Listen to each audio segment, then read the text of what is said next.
Magandang araw po. Ito po ang latest update natin ngayong araw, May 4, 2026. Patuloy pa rin umiiral sa ating bansa itong easterlies o yung mainit na hangin na nanggagaling sa dagat Pasipiko. At asahan po natin na tuloy-tuloy pa rin po ang namalinsangan ng ating panahon.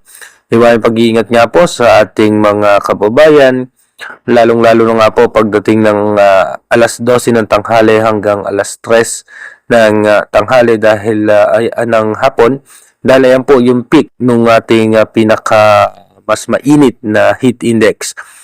At meron nga po tayo makakapal na kaulapan dito nga po sa may parte ng Palawan na nagdudulot nga po ng mga posibleng pag-ulan.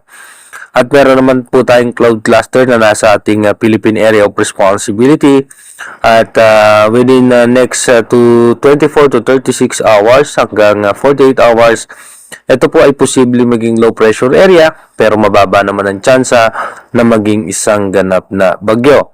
At ayon naman po sa ating advanced weather forecast ng European Center, meron nga po tayong imomonitor na posibleng sama ng panahon o bagyo na papasok nga po sa ating Philippine Area of Responsibility sa susunod na linggo. Dumako na nga po tayo sa ating advanced weather forecast.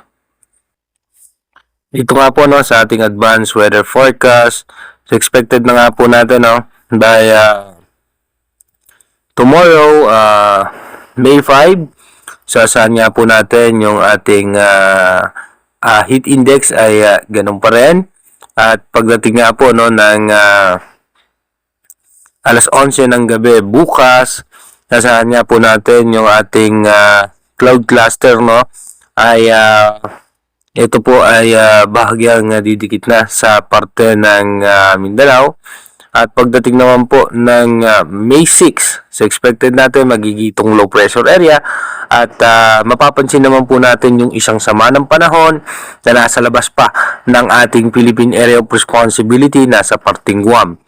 Pagdating naman po ng alas 11 ng gabi ng May 6, so expected na po natin yung low pressure area, posibleng magdala po yan ng pag-ulan dito nga po sa eastern section ng Mindanao. Pagdating naman po ng May 7 ng madaling araw, asahan po natin mataas ang tsansa ng pag-ulan sa eastern section pa rin po ng Mindanao. At yung bagyo nga po na minomonitor natin na nasa parte ng Guam, ito po ay mas lalakas pa.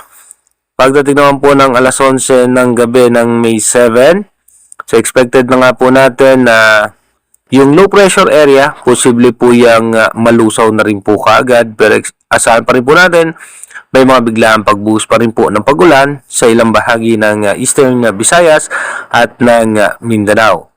At pagdating naman po ng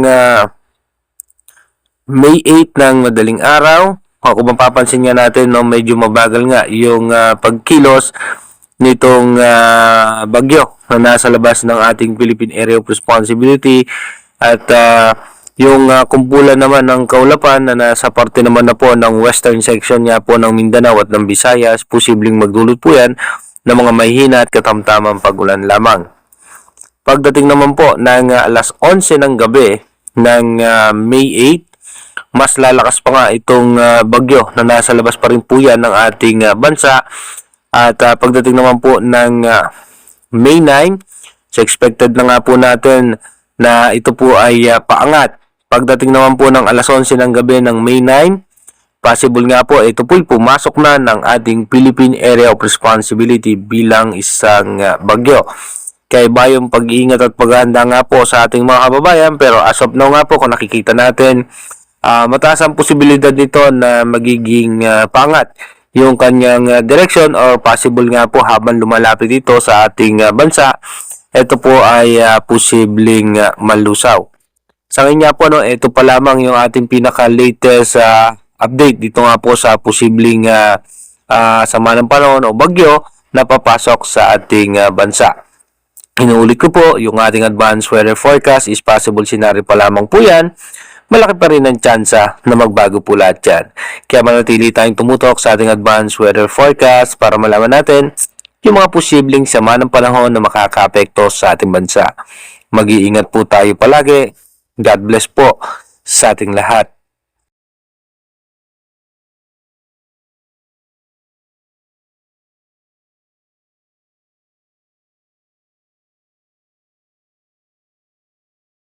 Global Typhoon, Chairman TV. Weather update. Helping homeless people. Please subscribe.